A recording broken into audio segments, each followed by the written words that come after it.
Ariane, bom dia para você, sempre um prazer conversar contigo. Eu queria entender um pouco mais justamente nessa perspectiva do mercado, né? Porque se a gente for olhar o cenário doméstico aqui no Brasil, uma economia aquecida, desemprego em baixa, crescimento salarial, tenderia a trazer perspectivas positivas para determinados setores, para determinadas empresas, né, um pouco mais sensíveis aí ao ciclo doméstico, mas você olha na percepção mais macro, né, essa questão dos juros, expectativa de inflação, como que o Banco Central vai lidar com tudo isso, acaba pressionando de um outro sentido. Queria entender um pouco da sua visão, né, como que alguns setores, como alguns ativos podem estar interpretando, podem melhorar, né, a sua percepção com essa pegada mais aquecida da economia brasileira, com essas revisões, com essas percepções de aquecimento da economia brasileira, principalmente do viés da atividade, né? Emprego e PIB. Como que você está vendo, como que o mercado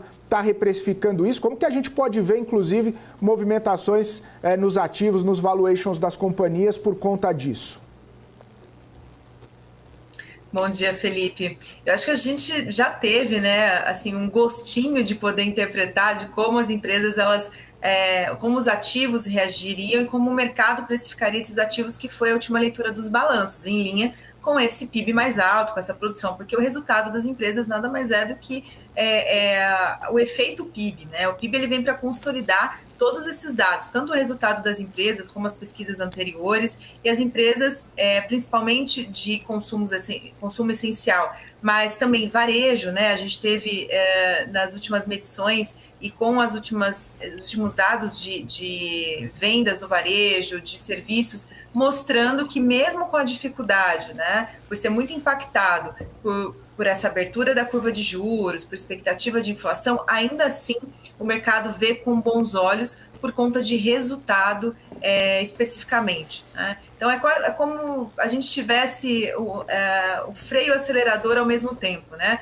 Prejudica as empresas, obviamente, por isso que não anima tanto, né? A gente ainda fica com o pé atrás com essa alta, esse rally da Bolsa fora de hora, né? Fora de tempo, assim, principalmente no mês de agosto, que não é um mês muito comum disso acontecer. A gente teve um empurrãozinho por fluxo, que também não era o esperado, fluxo estrangeiro melhorando, ou seja, não é só o investidor local, né? Não é só aqui o doméstico que está apostando que esse resultado, né, e o nível de atividade vai trazer essa continuidade de valorização dos ativos de risco, principalmente focado no consumo das famílias, que saiu da questão de ser só consumos básicos essenciais, né? Até porque se a gente pegar ali a caixinha do consumo básico essencial, né, a gente tem muito impacto de commodities também que não está ajudando, mas veja, não tem a ver com atividade propriamente dito, né? Mas sim por uma questão de cenário internacional e expectativa global que está prejudicando esse setor. Infelizmente é a medição mais pesada do índice.